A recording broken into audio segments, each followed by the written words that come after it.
Arc-en-ciel de bonne humeur, chérie Love. Je suppose que tu vas bien puisque tu prends le temps de regarder ma vidéo. Et comme tu vois, je n'abuse pas de ton temps.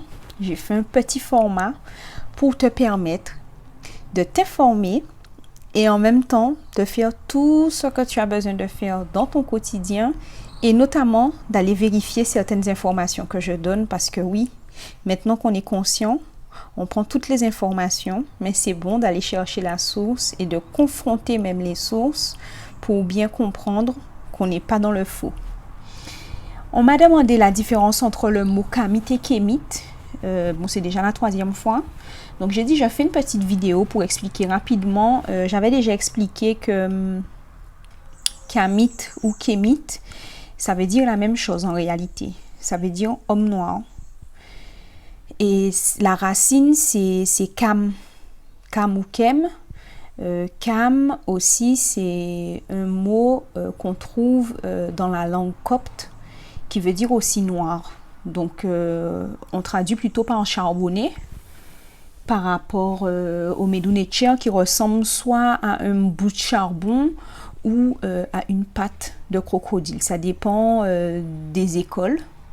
Je mets bien entre guillemets en matière d'égyptologie et donc en fonction, ils décrivent ce Medunetcher qui veut dire kam, donc qui donne la couleur charbonné. Donc d'abord ce que tu dois retenir c'est que kamit ou kémit c'est le même mot. Ça veut dire homme charbonné en réalité. Donc mélanoderme qui a de la mélanine. Je précise la mélanine que quand on est au soleil, elle s'active parce qu'il y a plusieurs types de mélanine. Donc, j'aurai l'occasion d'en parler. Donc, certains écrivent kamit sans le E, mais c'est que quand on parle des autres berceaux civilisationnels, donc des sémites et des leucosémites, les arabes, les rebeux, quand on parle des caucasiens, les blancs, quand on parle des kamites, nous les noirs, quand on parle des dravidiens, sémite prend un E et leucosémite aussi. Donc ce serait con de mettre kamit sans E. Du coup, kamit, l'orthographe correcte, c'est avec un E. Donc c'est une erreur en fait dans la façon dont c'est orthographié quand vous le voyez sans E. Kémit aussi, c'est la même chose. C'est toujours l'homme charbonné. Donc, moi, j'ai trouvé la question super parce que dernièrement, quelqu'un me demandait est-ce que kémit, ça voulait dire qui pratique le kémétisme et est-ce que kamit, ça voulait dire homme noir. Donc, du coup, je juge intéressant de parler de cette réflexion qu'elle a eue, ma CC. D'ailleurs, merci à elle d'avoir posé la question parce que quand on ne connaît pas, on peut s'imaginer plein de choses.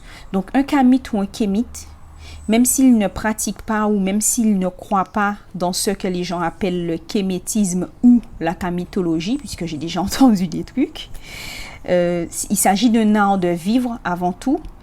Et être kamit ou kémit, c'est déjà être mélanoderme. Après, il y a un abus de langage, donc je le précise, qui voudrait dire que être kamit ou kémit, c'est être genre soit panafricain ou pratiquer une spiritualité, je mets encore entre guillemets spiritualité africaine ou la religion africaine, mais en réalité, tous les peuples kamites, ils ont uniquement des traditions ancestrales, c'est-à-dire une transmission de coutumes. On n'a pas de religion, on n'a pas de spiritualité. Spiritualité, c'est petit quoi.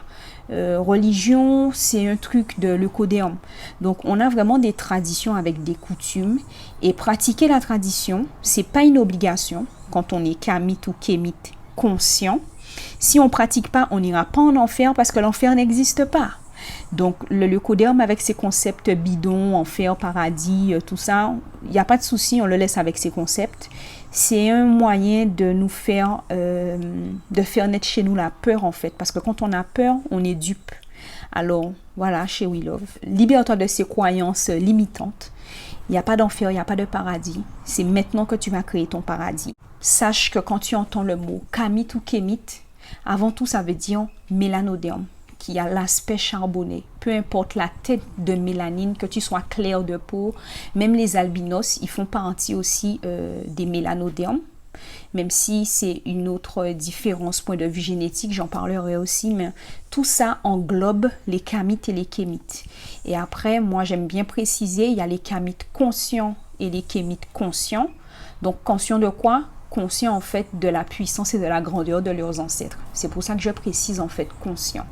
Mais c'est pas adopter une religion ou quoi. Voilà chérie Love, j'espère que ça a été assez clair pour toi. À bientôt dans une prochaine vidéo.